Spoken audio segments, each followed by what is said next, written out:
Hello दोस्तों, नमस्कार। आप सभी का स्वागत है आपके अपने YouTube channel study with TS sir ji में। साथियों, आज की इस वीडियो में हम बात करेंगे 69,000 शिक्षक भर्ती से जुड़ी हुई महत्वपूर्ण खबरों के साथ साथ आज की प्रमुख खबरों को। तो आप सभी लोगों से निवेदन है कि वीडियो को बिना स्किप किए हुए अंत तक देखें, जिससे वीडियो में शेयर की गई सारी जानकारी को आप आसानी से समझ सकें। वीडियो में आगे बढ़ने से पहले छोटी सी रिक्वेस्ट है कि प्लीज़ वीडियो को लाइक करें, दोस्तों में शेयर करें, और जितने भाई बहन चैनल पर पहली बार विजिट करें उनसे निवेदन है कि प्लीज़ चैनल को सब्सक्राइब करके बेल आइकन जरूर दबाएं। तो आइए साथियों, शुरू करते हैं आज का वीडियो। सबसे पहले देख लेते हैं आज की महत्वपूर्ण खबरें, फिर मूव करेंगे 69,000 शिक्षक भर्ती से जुड़े हुए सभी महत्वपूर्ण बिंदुओं के साथ। तो देखते हैं आज की पहली प्रमुख खबर। पहली प्रमुख खबर निकल कर आ रही है सीआरपीएफ की तरफ से। सीआरपीएफ में निकली भर्ती, 9,212 पदों पर होगी भर्ती प्रक्रिया पूरी। सिपाही या तकनीकी ट्रेड्समैन भर्ती 2023 के अंतर्गत 9,212 पदों पर भर्ती का विज्ञापन सीआरपीएफ की तरफ से जारी किया गया है। आयु सीमा जो है, पदानुसार न्यूनतम आयु 18 या 21 वर्ष व अधिकतम आयु 23 और 27 वर्ष निर्धारित की गई है। इस पद के लिए पात्रताएं जो हैं, उम्मीदवारों के पास मान्यता प्राप्त बोर्ड संस्थान से मैट्रिक, इंटरमीडिएट एवं अन्य निर्धारित पात्रताएं एवं कार्यानुभव होना चाहिए। वेतनमान चयनित अभ्यर्थियों को ₹21,700 से ₹69,100 प्रतिमाह देय होगा। चयन प्रक्रिया के लिए कंप्यूटर आधारित परीक्षा यानी सीबीटी होगी और पीएसटी, पीईटी, ट्रेड टेस्ट, दस्तावेज सत्यापन और मेडिकल परीक्षा का भी आयोजन किया जाएगा। सीबीटी में सभी प्रश्न बहुविकल्पी होंगे, जिसके लिए 100 अंक निर्धारित है। सीबीटी में सामान्य बुद्धिमत्ता और तर्क शक्ति, सामान्य ज्ञान और सामान्य जागरूकता आदि विषयों से प्रश्न पूछे जाएंगे। इच्छुक अभ्यर्थी जो भी आवेदन करना चाहते हैं तो आवेदन की अंतिम तिथि 25 अप्रैल 2023 निर्धारित की गई है और ऑनलाइन मोड में आप सभी को आवेदन करने हैं। आवेदन शुल्क मात्र ₹100 रखा गया है। वहीं आपको आवेदन सीआरपीएफ की ऑफिशियल साइट पर जाकर के ही करना है। ऑफिशियल साइट दी गई है www.crpf.gov.in पर जाकर के आप सभी लोग सीआरपीएफ में 9,212 पदों पर निकली भर्ती में विज्ञापन भर सकते हैं। तो जो अभ्यर्थी इच्छुक हैं उनके लिए एक अच्छा मौका है और सीआरपीएफ में जाने के अपने सपने को पूरा कर सकते हैं। अब मूव करते हैं अगली प्रमुख खबर की तरफ। अगली प्रमुख खबर निकल करके आ रही उत्तर प्रदेश से शिक्षकों के पदों को लेकर के बड़ी खबर। खुलेंगे 85 नए स्कूल, शिक्षकों के 1,315 पद बढ़ेंगे। खबर समझते हैं विस्तार से। आप सभी को बता दें, 1 अप्रैल से शिक्षा सत्र शुरू हो रहा है और इस नए शिक्षा सत्र में सरकार की तरफ से 85 नए स्कूल खोले जाने का प्रावधान किया गया है, जिसमें 1,315 नए शिक्षकों के पद बढ़ेंगे। खबर समझते हैं विस्तार से। आप सभी लोग देख सकते हैं, 1 अप्रैल से शुरू हो रहे शैक्षणिक सत्र 2023-24 में 85 नए राजकीय स्कूल खुलेंगे। इन स्कूलों में शिक्षकों के पद सृजित करने के लिए अपर निदेशक राजकीय के गुप्ता ने शासन को प्रस्ताव भेजा है। मुख्यमंत्री की घोषणा के अंतर्गत 53 राजकीय inter college, 1 Pandit Deendayal model inter college और प्रधानमंत्री जन विकास कार्यक्रम योजना के तहत निर्मित 18 राजकीय इंटर कॉलेज और 13 राजकीय हाई स्कूल खोले जा रहे हैं। जब तक शिक्षकों की भर्ती नहीं होगी तब तक दूसरे स्कूलों से शिक्षकों को संबंध करके कक्षाएं संचालित की जाएंगी। शिक्षा निदेशक महंत ने सभी जिला विद्यालय निरीक्षकों को राजकीय स्कूलों में 2 सहायक अध्यापक व 1 शिक्षणेतर कर्मचारी, जबकि इंटर कॉलेजों में 2 प्रवक्ता, 2 सहायक अध्यापक व 1 शिक्षणेतर कर्मचारी को संबंध करने के निर्देश दिए हैं। साथ ही परिषदीय सहायता प्राप्त व अन्य विद्यालयों और अभिभावकों से संपर्क कर इन स्कूलों में बच्चों के प्रवेश सुनिश्चित कराने को कहा है। पीलीभीत में खुलेंगे सर्वाधिक 6 स्कूल। नए सत्र से पीलीभीत में सर्वाधिक 6 राजकीय स्कूल खुलेंगे। संत कबीरनगर में 5, बदायूं में 4, गाजियाबाद और बलिया, देवरिया, रायबरेली, लखीमपुर खीरी व रामपुर में 3-3 स्कूल खोले जाएंगे। प्रयागराज व प्रतापगढ़ में 1-1 स्कूल खुलेगा। अब क्या इसके लिए तैयारी की गई है, देखते हैं। 1 अप्रैल से तैयारी। पद सृजित करने के लिए शासन को प्रस्ताव भेजा गया है। 72 राजकीय इंटर कॉलेज और 13 स्कूल शुरू होंगे प्रदेश में। पद सृजन होने तक दूसरे स्कूलों के शिक्षकों को करेंगे संबंध और प्रयागराज और प्रतापगढ़ में 1-1 स्कूल खुलेगा। वहीं शिक्षकों के कुल 1,315 पद बढ़ेंगे। कहां पर कितने पदों का सृजन किया जाएगा, इसके बारे में विस्तृत जानकारी जान लेते हैं। शिक्षकों के कुल 1,315 पद बढ़ेंगे। इन 85 स्कूलों में शिक्षकों के कुल 1,315 पद सृजित होंगे। 13 हाई स्कूलों में 7 सहायक अध्यापक यानी एलटी गेट के हिसाब से 91, जबकि 72 इंटर कॉलेजों में 10 प्रवक्ता और 7 सहायक अध्यापक यानी कुल 17 शिक्षकों के हिसाब से 1,224, कुल 1,315 पद सृजित होंगे। वर्तमान में 22 से अधिक राजकीय विद्यालयों में प्रवक्ता के 9,463 व सहायक अध्यापक के 19,300 पद सृजित हैं। अब देखना यह है कि नए सृजित पदों पर भर्ती विज्ञापन कब निकाला जाएगा, कब नियुक्ति प्रक्रियाएं पूरी की जाएंगी और कब नए शिक्षकों का चयन किया जाएगा इन नए विद्यालयों के लिए। जो भी अपडेट इससे जुड़ी हुई आगे निकलकर सामने आएगी आप सभी को चैनल के माध्यम से डिस्कस करेंगे। इसके लिए सभी साथियों से निवेदन है, चैनल से जरूर जुड़े। अब मूव करते हैं अगली प्रमुख खबर की तरफ। साथियों, एक अगली प्रमुख खबर निकल करके आ रही है वरिष्ठता सूची को लेकर के। तो 21 तक अपलोड होगी वरिष्ठता सूची। खबर समझते हैं विस्तार से। परिषदीय शिक्षकों के प्रमोशन के लिए वरिष्ठता सूची की तैयार नहीं हो पा रही। कई बार अंतिम तिथि बढ़ाने के बावजूद सभी 75 जिलों से अनंतिम सूची अपलोड नहीं की जा सकी। बेसिक शिक्षा परिषद के सचिव प्रताप सिंह बघेल ने 16 मार्च के आदेश में पोर्टल www.basicparishad.upsdc.gov.in पर वरिष्ठता सूची अपलोड करने की अंतिम तिथि 21 मार्च तक बढ़ा दी है। आपत्ति दर्ज करने के संबंध में सूचना दी जाएगी। 31 जनवरी के आदेश में सचिव ने 13 मार्च तक आपत्तियों के निस्तारण की बात कही थी, लेकिन अंतिम सूची ही जारी नहीं हो पा रही। ऐसे में 30 अप्रैल तक पदोन्नति की कार्रवाई हो पाना मुश्किल है। और आप सभी लोग जानते हैं जिस हिसाब से पदोन्नति को लेकर के रिक्त पदों का डाटा मांगा गया था और रिक्त पदों का जो डाटा 75 जनपदों से प्राप्त हुआ है उससे कहीं ना कहीं एक नई प्राथमिक शिक्षक भर्ती की आस जगती, जो पदोन्नति की प्रक्रिया अपने निर्धारित समय पर पूरी हो जाती। लेकिन अब 23 अप्रैल तक पदोन्नति की प्रक्रिया पूरी हो पाना संभव नहीं लग रहा है और जब तक पदोन्नति की प्रक्रिया पूरी नहीं होगी तब तक विभाग के पास नई भर्ती विज्ञापन के लिए एग्जैक्ट रिक्त सीटों का डाटा नहीं आएगा और तब तक नई भर्ती का विज्ञापन सरकार की तरफ से नहीं जारी किया जाएगा। वहीं आपको बता दें, नई प्राथमिक शिक्षक भर्ती के लिए अभ्यर्थियों ने कमर कस ली है और सड़क से सदन तक की लड़ाई लड़ने के लिए तैयारी कर ली गई है। सभी के जिले वाइज ग्रुप बना लिए गए हैं और अब आर पार की लड़ाई होगी जब तक कि नई भर्ती का विज्ञापन जारी नहीं किया जाएगा। तो आप सभी को थोड़ा और इंतजार करना पड़ सकता है नई प्राथमिक शिक्षक भर्ती के विज्ञापन को लेकर के, क्योंकि अभी प्रमोशन वाली सूची ही फाइनल आउट नहीं हो पाई है। तो साथियों, आप मूव करते हैं अगली प्रमुख खबर की तरफ से 69,000 शिक्षक भर्ती से जुड़ी हुई महत्वपूर्ण खबरों को। साथियों, 69,000 शिक्षक भर्ती के अंतर्गत महत्वपूर्ण अपडेट के बारे में आप सभी साथियों को बता दें। हाईकोर्ट की सिंगल बेंच से जो 13,156 पे कोर्ट ऑर्डर आया था, 6800 लिस्ट रद्द की गई थी सिंगल बेंच से, उसको लेकर के 6800 चयनितों का लगातार धरना प्रदर्शन लखनऊ में जारी था। कल आपको बता दें, डीजी व सचिव बेसिक शिक्षा के आश्वासन पर 26 मार्च तक के लिए आंदोलन को कहीं ना कहीं स्थगित कर दिया गया है और कल आंदोलन के बाद जब मुलाकात हुई सचिव बेसिक शिक्षा से तो उन्होंने पूरी तरीके से अभ्यर्थियों को आश्वासन दिया है कि आप सभी लोग परेशान ना हो, आप सभी लोगों के हित में ही कार्य किया जाएगा और आप सभी लोग थोड़ा हमें समय दीजिए। तो अभ्यर्थियों की तरफ से जो प्रतिनिधिमंडल मिला था सचिव और डीजी सर से, उन्होंने कहा कि सर 26 मार्च तक आप सभी के पास है और अधिकारियों की तरफ से भी ये बात स्पष्ट की गई कि 26 मार्च तक आप सभी लोग हमें टाइम दीजिए, उसके अंतर्गत आप सभी लोगों के मामले को शार्ट आउट किया जाएगा। तो साथियों ने 26 मार्च तक का समय अधिकारियों को दिया है और 26 मार्च तक अधिकारी अगर कोई कार्रवाई आगे नहीं करते हैं इस मामले को लेकर के कि 6800 मामले में क्या किया जाना चाहिए। हालांकि अभ्यर्थियों की जो प्रमुख मांग थी वो थी सिंगल बेंच के आर्डर को डीबी में चैलेंज करना और अधिकारियों की तरफ से आश्वासन भी मिला है कि आप सभी लोगों की मांगों पर उचित कार्रवाई की जाएगी।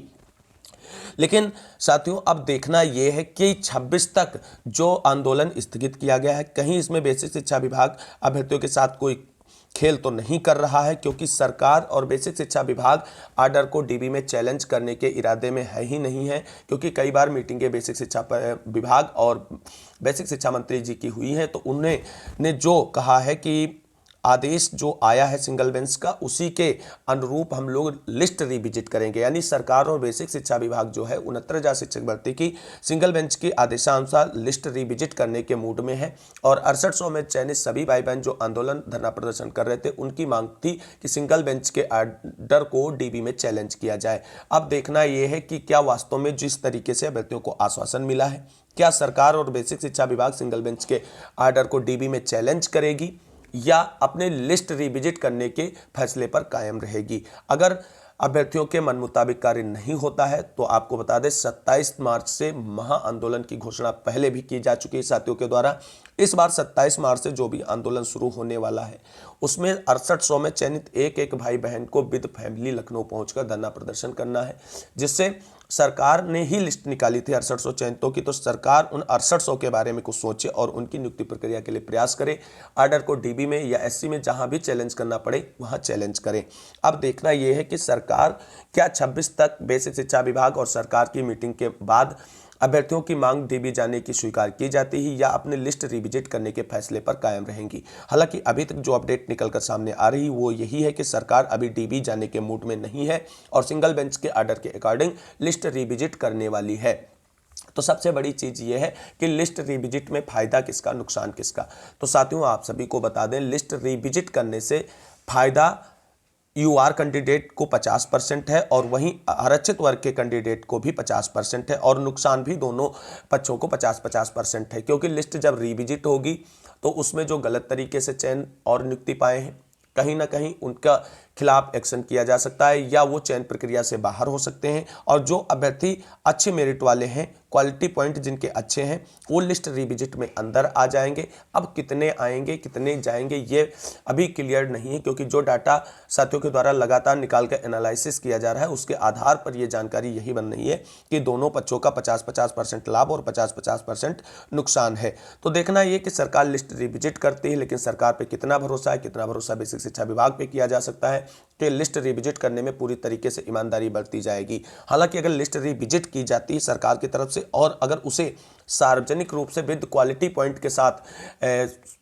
पब्लिक कर दिया जाए तो उससे अभ्यर्थियों के सारे प्रश्नों का समाधान हो जाएगा और उम्मीद करेंगे कि अगर सरकार लिस्ट रिविजिट करने के बाद उसे पब्लिकली प्रकाशित कर देगी तो आने वाले समय के सभी मुद्दे जो हैं, जो भी इससे विवाद जुड़े हैं 69,000 शिक्षक भर्ती से, सारे का सल्यूशन एक साथ निकल सकता है। लेकिन सरकार ने अभी तक पूर्व की 3 चयन सूचियां ही सब सार्वजनिक नहीं की, तो लिस्ट रिविजिट करने के बाद सार्वजनिक करने की उम्मीद भी बेसिक शिक्षा विभाग से नहीं की जा सकती है। अब देखना यह है कि सरकार का 1 से 2 दिनों के अंदर होने वाली बेसिक शिक्षा विभाग और बेसिक शिक्षा मंत्री संदीप सिंह की मीटिंग में क्या अपडेट निकलकर सामने आता है। सरकार डीबी में नहीं जाएगी या जाएगी, इस पर क्या फैसला लिया जाएगा, जो भी अपडेट होगी आप सभी को चैनल के माध्यम से डिस्कस करेंगे। हाँ, वहीं आपसे एक बार कहेंगे कि 6800 में चयनित प्रत्येक भाई बहन 27 मार्च को लखनऊ अवश्य पहुंचे, क्योंकि आपके अधिकारों और हक की लड़ाई कोई अकेला नहीं लड़ेगा, सबको मिलकर लड़नी पड़ेगी और उसके लिए आपको जी जान लगा देना है, क्योंकि नौकरी का मसला है। तो उम्मीद करते हैं सभी साथी 27 मार्च तक जरूर लखनऊ पहुंचेंगे। अब बात कर लेते हैं 13,156 वाले अभ्यर्थियों की तरफ से क्या बड़ी अपडेट निकलकर सामने आ रही है। तो साथियों आप सभी को बता दें, 13,156 से जुड़े हुए सभी साथी, चाहे भास्कर सिंह यादव हो, सुशील कश्यप हो, पुष्पेंद्र सिंह जेलर हो, सभी साथियों के द्वारा डीबी जाने की तैयारी पूरी कर ली गई है और सिंगल बेंच के आर्डर को मॉडिफाई कराने का पहला प्रयास किया जाएगा। उसके बाद डीबी में याचिकाएं दाखिल की जाएंगी। जिन 91 याचिकाओं के साथ साथी डीबी में गए हैं उन सभी का विस्तृत डिटेल आप सभी के साथ डिस्कस कर रहे हैं।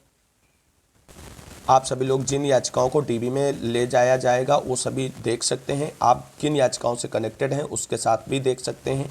पहली याचिका जो मेन याचिका है महेंद्र पाल एंड अदर्स वाली है, दूसरी याचिका लोहा सिंह पटेल अदर्स वाली है और उसके बाद भास्कर सिंह एंड अदर्स वाली है, उसके बाद विजय प्रताप यादव एंड अदर्स वाली। इस तरीके से कुल 91 याचिकाएं हैं जिनको आप विस्तृत रूप से देख सकते हैं और इनको डीबी में चैलेंज किया जाएगा, ऐसा 13,156 वाले अभ्यर्थियों की तरफ से जानकारी शेयर की गई। एक बार पुनः 13,156 वालों की तरफ से याची बनाने का कार्य शुरू कर दिया गया है। तो जो साथी इच्छुक हों याची बनने के लिए वो याची बन सकते हैं, किसी पे कोई प्रेशराइजेशन नहीं है हमारे इसी चैनल के माध्यम से, क्योंकि ये चैनल आपको कभी इस मामले में प्रमोट नहीं करेगा कि आप याची बने या ना बने। तो ये पूरी 91 कनेक्टेड याचिकाएं हैं 13,156 के साथ जिनको डीबी में ले जाया गया है। तो साथियों का अपना अपना मत रहेगा कि इन याचिकाओं में जुड़े होने के बाद उन्हें आगे की कार्रवाई क्या करनी है। इसके लिए आप Bhaskar Singh Yadav and others, Sushil Kumar Kashyap, Pushpendra Singh jailer आदि से संपर्क कर सकते हैं। तो ये पूरी 91 याचिकाएं रही हैं, आप सभी लोग देख सकते हैं यहाँ पे 91 लिखा हुआ है। आखिरी जो याचिका है रुद्रादेव वर्मा की है और आप इस मामले को पूरा इस तरीके से देख सकते हैं। और कुल मिलाकर के डीबी जाने का मकसद यही है कि जो एटीआरई मतलब दोहरे आरक्षण वाले मामले को रद्द करने का आदेश सिंगल बेंच का है उसको कहीं ना कहीं निरस्त कराना पहली प्राथमिकता है। और second category of writ petitions comprises of those petitions which have been filed by general category candidates asserting that the reserved category candidates who have got the benefit of reservation in selection both ATRE 2019 and TT cannot be migrated from the reserved list to the unreserved or open category list and as such has prayed for quashing the select list dated 1/6/2020 to the extent to it allowed migration of such. तो इस तरीके से ये याचिकाएं जो हैं 91 याचिकाएं हैं जिनको लेकर के साथी डीबी जा रहे हैं। सभी साथियों से निवेदन है कि डीबी जाने की तैयारी करें। अगर सरकार हम लोगों के मामले को लेकर के डीबी में नहीं जा रही है तो जो 6800 लिस्ट वाले साथी हैं उनको एक बार पुनः एकजुट होना पड़ेगा। आपसी गुटबाजी छोड़ करके अपने आप पर्सनली डीबी जा करके ऑर्डर को चैलेंज करने का प्रयास करना चाहिए, क्योंकि आप लोगों ने इतनी 2 साल से अधिक की लंबी लड़ाई लड़ी है और आप उसे ऐसे जाने नहीं देना चाहिए। क्योंकि और एक बात बता दें, जो साथी ये चाहते हैं कि अब 6800 कभी नहीं होगी, तो साथियों अगर ईमानदारी से लिस्ट रिविजिट की जाए तो पूरा ये भरोसा है कि आरक्षित वर्ग के अभ्यर्थी जो हैं वो कहीं ना कहीं 6800 से ज़्यादा अभ्यर्थी निकलकर ऐसे आएंगे जिनको नियुक्ति प्रक्रिया से वंचित किया गया है बेसिक शिक्षा विभाग के उत्तर प्रदेश के द्वारा 69,000 सहायक अध्यापक भर्ती में। अब देखना ये है कि ये मामला मार्च माह में आप लोगों का किस करवट बैठता है। लिस्ट रिविजिट करने को कोई विस्तृत शासनादेश जारी किया जाएगा या मामला डीबी ले जाकर के अभ्यर्थियों की मांगों को स्वीकार करते हुए सरकार उनके पक्ष में खड़ी होती नजर आएगी। साथियों आप सभी लोगों से निवेदन है कि एकजुट रहें, संगठित रहें, प्रयास करें। पहले एटीआरए को बचाएं और उसके बाद 6800 तो अपने आप बच ही जाएगी, क्योंकि जब लिस्ट रिविजिट हो या डीबी जाए वहां से जो भी आदेश आएगा वो 6800 को कंसीडर करते हुए ही आएगा, क्योंकि 6800 वाले अभ्यर्थी वो हैं जो क्वालिटी पॉइंट भी जिनके अच्छे हैं और जिनको पहली 3 सूचियों में ही नियुक्ति प्रक्रिया के लिए चयनित हो जाना चाहिए था और वो चयन प्रक्रिया से वंचित है। तो अब साथियों आप सभी को बता दें, अलग अलग लड़ने के बजाय अगर एकजुट होकर के लड़ें तो आप सभी की जीत सुनिश्चित हो सकती है। भले ही डीबी से एससी तक लड़ना पड़े लेकिन जीत आप सभी को मिलेगी। तो साथियों ये थी आज की कुछ महत्वपूर्ण अपडेट।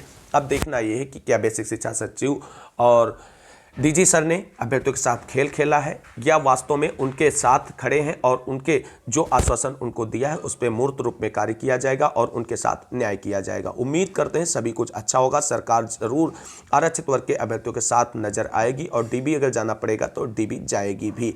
वहीं अब 13156 वाले अभ्यर्थी तो डीबी में पहुंच ही चुके हैं, सारी कार्रवाई पूरी कर ली गई है। जल्द ही याचिका आप सभी को देखने को मिल सकती है सिंगल बेंच के ऑर्डर को चैलेंज करने वाली, जिसमें एटीआरई को बचाने का सबसे पहले प्रयास किया जाएगा। तो ये थी आज की कुछ महत्वपूर्ण अपडेट। अगली लेटेस्ट अपडेट आप सभी के साथ अगले वीडियो में लेकर के उपस्थित होंगे। तब तक के लिए सभी साथियों को जय हिंद, जय भारत, वंदे मातरम। आप सभी साथियों का दिन शुभ।